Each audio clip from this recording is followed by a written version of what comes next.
The wedding was perfect. White roses, golden chandeliers, and 1,000 whispers of envy filled the air. Clara stood at the altar, her hands trembling around a bouquet she couldn't feel. Not from nerves, but from the weight of what she was about to do. Everyone thought she was the luckiest woman alive, marrying Ethan Hale, the handsome billionaire heir every woman dreamed about. But they didn't know the truth. Clara wasn't there for love. She was there for revenge. Because years ago, the Hale family destroyed her mother's life. Clara's mother had been a loyal employee at Hale Industries, kind, hardworking, honest to a fault, until one day she was accused of stealing company funds, a lie that cost her everything, her job, her reputation, and eventually her life. The man who ordered it? Marcus Hale, the company's ruthless CEO, and Ethan's father.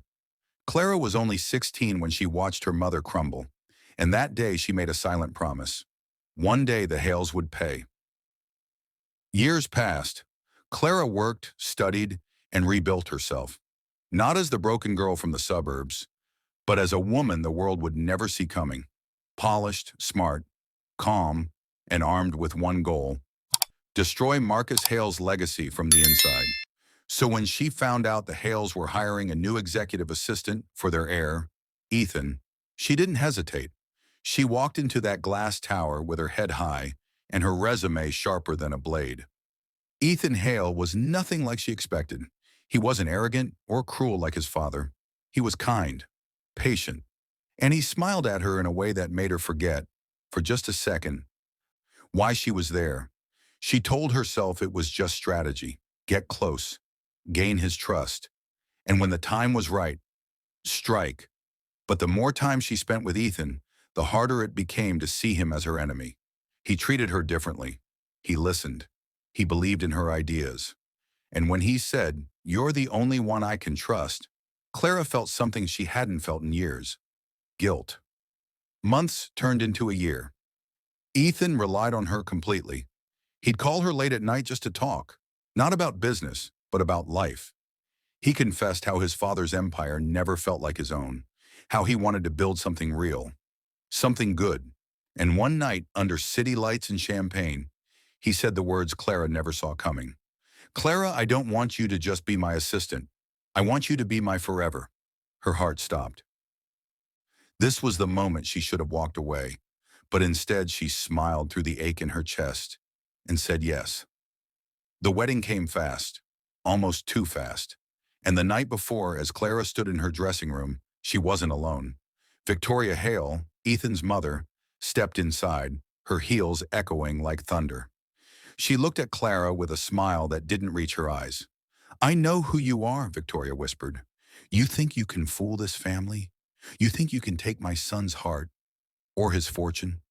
Clara didn't flinch, because she wasn't after his heart. She was after justice. Victoria leaned closer. "Marry my son, and I'll ruin you before you say I do." Clara said nothing. She just looked into the mirror and whispered, "I've already been ruined once." You can't break what's already broken. But what Clara didn't know was Victoria wasn't bluffing. The next morning, as Clara walked down the aisle, cameras flashed and music swelled. Everyone saw a bride glowing with happiness.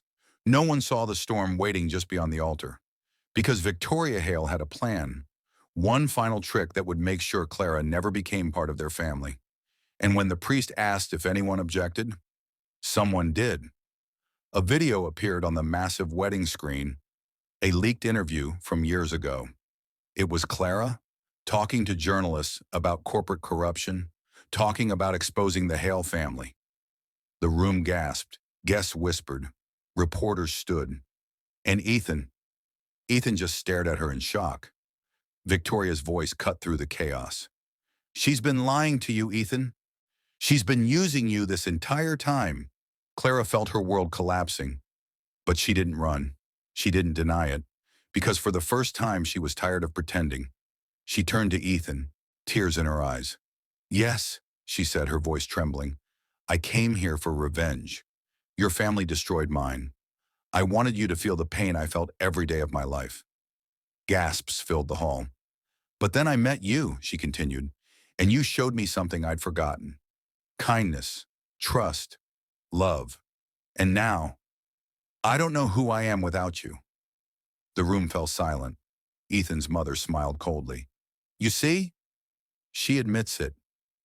But Ethan didn't look at her. He looked at Clara. Really looked at her.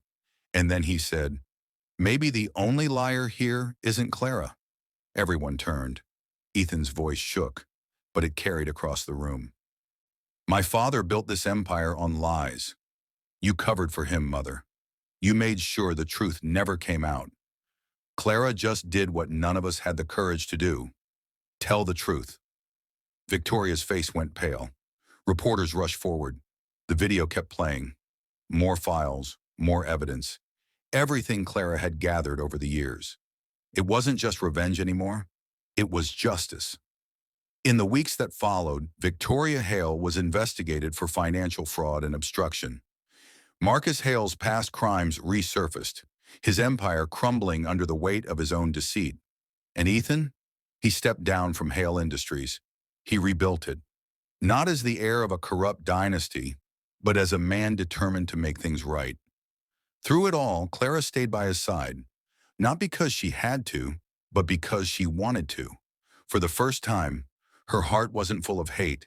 It was full of peace. She had come for revenge. But what she found was forgiveness. Sometimes the sharpest weapon isn't anger, it's truth. And sometimes the person you think will destroy you is the one who saves you. Months later, Clara stood again in a white dress, this time with no lies, no fear, and no secrets. And as Ethan took her hand, he whispered, no more revenge, no more past. Just us. She smiled softly. Just us. Because this time, she wasn't marrying a billionaire. She was marrying the man who helped her find herself again. If you felt that story in your heart, take a second right now. Hit that like button, subscribe, and leave a comment below. What would you have done if you were Clara? And if you want to keep these stories coming, show your love by tapping Super Thanks. It means the world to me, and it helps me keep creating emotional stories like this one for you every single week. Thank you for being here. And remember that sometimes revenge isn't about destroying someone else. It's about finding your own peace.